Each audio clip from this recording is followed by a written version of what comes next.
Barrister Mohsin Shahnawaz Ranjha साहब, आप भी वकील हैं और इसमें कोई ऑफेंस होता है मिस हैंडलिंग का, रिडिक्यूल करने का? इन तमाम पुलिस अफसरान जिन्होंने अपनी एप्लीकेशन में ये लफ्ज लिखा, इनमें इतनी हिम्मत नहीं हुई कि अपनी FIR करवा ले? आवाम को इन्होंने क्या कानून पे अमल करके देना है?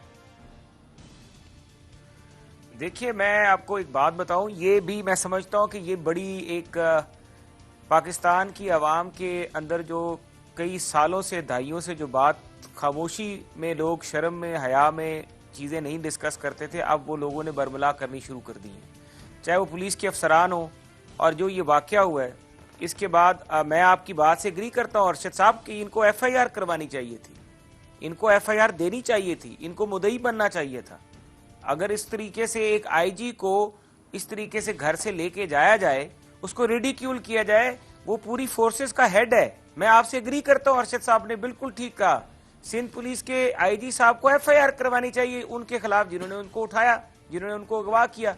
और अगर वो ये FIR नहीं करवाएंगे तो मैं समझता हूँ इंतहाई अफसोस की बात है। पूरी पुलिस फोर्स का जो मोराल है वो डाउन होगा। चलिए, ये तो एक तरफ आ गई बात। और दूसरी बात यह है कि जिस तरह से वहां पे सिचुएशन डेवलप हुई है, मैं तो वहां पर था। मैं सुबह एयरपोर्ट पे जा रहा था तो मुझे इत्तला आई, तो मैं वहां पे पहुंचा और चंद मिनट पहले वहां पे ले गए। पहले कैप्टन साहब को एक ब्रिगेड पुलिस स्टेशन है वहां पर लेकर गए, वहां से फिर ये आगे अजीज भट्टी पुलिस स्टेशन में शिफ्ट किया। हम मुलाकात करने के लिए गए, पुलिस वाले बेबस थे, दरवाजे बंद थे, वो कहता आप नहीं जा सकते अंदर।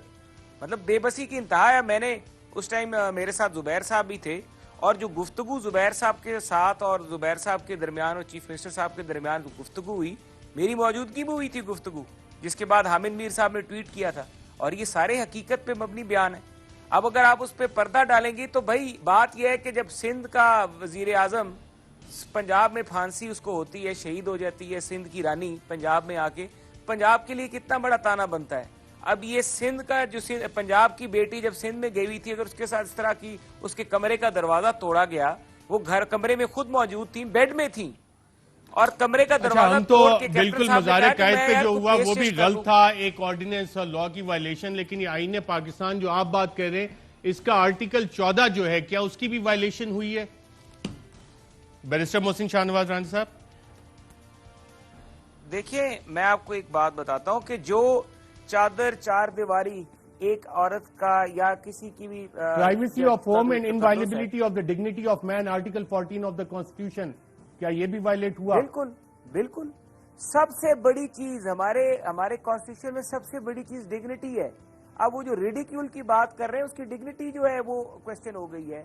वो किस तरीके से, अब एक आप कहते हैं हम इस पाकिस्तान में अगर डिग्निफाइड तरीके से अरशद साहब जिंदगी नहीं गुजार सकते तो हमें आजादी लेने की क्या जरूरत थी?